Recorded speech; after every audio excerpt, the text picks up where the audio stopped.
मौलाना फजल रहमान 2 दिन पहले तक बैठ भी रहे थे गवर्नमेंट के साथ। पेशावर हाई कोर्ट में एक दरख्वास्त भी दायर की और उसके बाद हमने देखा कि एक तनकीद शुरू हो गई। वो अचानक क्यों नाराज़ हो गए?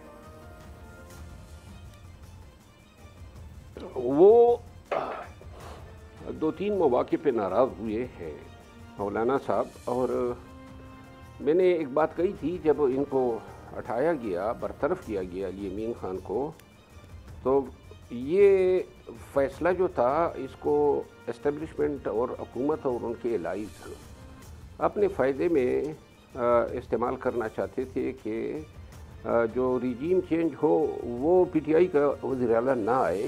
यूँ नौ मुंतखब वज़ीर आला की किरदार कुशी भी शुरू की गई, लेकिन जहाँ तक मेरी मालूमात का ताल्लुक है, JUI जो हैं वो स्ट्रांग कैंडिडेट के तौर पे आई थी कि अगर 20-22 मेंबरान जो हैं उनको दिलाए जाते हैं और बाकी एलाइज़ उनको सपोर्ट कर लेते हैं तो वज़ीर आला जो है वो बना सकते हैं।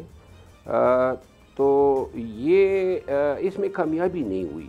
गवर्नर साहब ने कोशिश की, कुछ और कोशिशें हुई, लेकिन ठीक है मरवत साहब, आपका जवाब आ गया। ये बताएं कि क्या आप नून लीग ज्वाइन करें? क्यों, ये कहाँ से आपको ख्याल आया? बस ये सोशल मीडिया पे भी चल रही हैं और सवाल है, कहीं से भी आ सकता है, आप जवाब दे दें।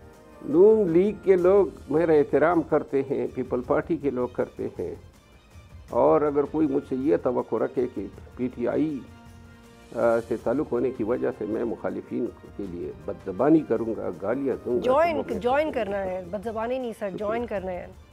मैंने आपको जवाब दे दिया ना। ये ठीक, मैंने अपने आप को तकदीर के दायरे पे छोड़ा है। ठीक है, और जहाँ तकदीर ले जाएगी वहीं पर जो है फिल वक्त तो मैं हक, सच्चाई, सदाकत। ठीक है, बहुत शुक्रिया। सब्सक्राइब करें और बेल दबाएं ताकि कोई खबर रह न जाए।